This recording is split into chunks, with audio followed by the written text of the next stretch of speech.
దూదుమేట్ల బాలరాజ్ యాదవ్ ఒకప్పుడు ఉస్మానియా యూనివర్సిటీ ఉద్యమ కెరటం, తర్వాత కార్పొరేషన్ చైర్మన్. నెక్స్ట్ ఏంటి? డెఫినెట్గా అవకాశం ఇస్తే ఎమ్మెల్యే అవుతా. ఎక్కడ? నల్గొండ జిల్లా నుంచి. నల్గొండ నుంచి. అంటే మీరు ఏదన్నా స్పెసిఫైగా ఈ నియోజకవర్గం అని మీరు ఎంచుకున్నారా? లేకపోతే నా సొంత ఊరు నెకరికల్ కాన్స్టెన్సీ, నా పార్లమెంట్ భువనగిరి పార్లమెంట్. కేసీఆర్ గారి ఆశీర్వాదంతో, కేటీఆర్ గారి ప్రోత్సాహంతో, హరీష్ రావు గారి ప్రోత్సాహంతో ఎక్కడ ఇచ్చినా దూదిమెట్ల బాలయ్య యాదవ్ పోటీ చేస్తానికి సిద్ధంగా ఉన్నాడు. ఖచ్చితంగా. డెఫినెట్గా. రాకపోతే ఎందుకు అనుకుంటారు అట్లని? రాకపోతే ఎందుకు అనుకుంటారు అట్లని అంటున్నా. అంటే కాన్ఫిడెన్స్ ఉంది మీరు? డెఫినెట్గా. రాజకీయాల్లో పనిచేసే క్రమంలో తెలంగాణ ఉద్యమ సమయంలో తెలంగాణ రాష్ట్రం వస్తుందో రాదని కొట్లాడినాం, రావాలని కొట్లాడినాం. అంటే నల్గొండ రాజకీయాలు అంటే కాస్త డిఫరెంట్గా ఉంటాయి కదా. తెలంగాణకు కాస్త రాయలసీమకు అటు ఇటుగా నల్గొండ ఉంటుందేమోనని పోలుస్తారు చాలా వరకు. 26 ఏళ్ళైంది రాజకీయాల్లో, ఎత్తుపల్లాలు అన్నీ చూసినాం, కష్ట సుఖాలు అన్నీ చూసినాం. విద్యార్థి నాయకుడిగా నేను 99లో అడుగుపెట్టినాను, వామపక్ష విద్యార్థి రాజకీయ. అంటే ఉస్మానియా యూనివర్సిటీ రాజకీయాలు ఒక ఎత్తు, ప్రాంతీయ రాజకీయాలు ఒకవైపు, నల్గొండ రాజకీయాలు ఇంకో ఎత్తు ఉంటాయి అంటారు.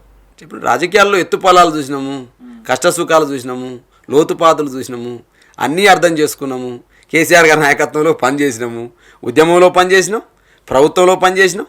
నేడు మా పార్టీ వర్కింగ్ ప్రెసిడెంట్ కేటీఆర్ నాయకత్వంలో ప్రతిపక్షంలో. అంటే రేపు పొద్దుగాల కాంగ్రెస్ పార్టీ నుంచో లేదా బీజేపీ పార్టీ నుండో బాలరాజు యాదవ్ ఉద్యమ నాయకుడు ప్లస్ కార్పొరేషన్గా చేసిండు, మన పార్టీ నుండి టికెట్ ఇస్తాం, బీఆర్ఎస్ నుంచి ఇవ్వము అంటారు. అప్పుడు ఏం సమాధానం? నాకు బీఆర్ఎస్ పార్టీ నన్ను కాదంటే కదా. ఒకవేళ కాదంటే? బీఆర్ఎస్ పార్టీ నన్ను కాదంటే కదా అంటున్నా. అంటే నెగిటివే లేదు అసలు. బీఆర్ఎస్ పార్టీ నన్ను కాదంటే కదా. కాదంటే కేటీఆర్ గారు నన్ను హక్కున చేర్చుకోకుంటే కదా, కేసీఆర్ గారు నన్ను అవకాశాలు ఇవ్వకపోతే కదా. ఇవాళ దూదిమెట్ల బాలరాజు యాదవ్ ఒక పేద కుటుంబంలో పుట్టి ఒక విద్యార్థి నాయకుడిగా ఉండి ఒక రాష్ట్ర స్థాయి కార్పొరేషన్ చైర్మన్గా చేసింది కేసీఆరే కదా. డెఫినెట్గా అవకాశాలని కొందరు ముందు, కొందరు వెనక. అంటే నగరికల్ ప్రజలకు దూదిమెట్ల బాలరాజు యాదవ్ అంటే ఒక మాటలో మీరు ఆ ప్రజలకు చెప్పాలంటే ఏం చెప్తారు అసలు? నెకరికల్ అనేది నల్లగొండ జిల్లా అంటేనే పోరాటాలకు పురిటిగడ్డ. చుట్టుముట్టు సూర్యపేట నడుమ నల్లగొండ, నువ్వు ఉండేది గోలుకొండ కిల్లా కింద నీ గోరిగడతం కొడుకు నైజాము సర్కరోడా అని బండి యాదగిరి పాటల నర్రా రాఘవరెడ్డి స్ఫూర్తితోటి అనేక మంది, చాకలి ఐలమ్మ, దొడ్డికొమరి ఉమ్మడి జిల్లాలో అనేక మంది, మల్లు స్వరాజ్యం, బిఎన్ రెడ్డి, అనేక మంది వీరులు, ధర్మభిక్షం లాంటి అనేక మంది వీరుల గన్న తల్లి నల్లగొండ జిల్లా. ఆ నల్లగొండ జిల్లాలో పుట్టిన ప్రతి గడ్డి పరకకు కూడా రోషం ఉంటుంది. గడ్డి పరకు కూడా రోషం ఉంటుంది.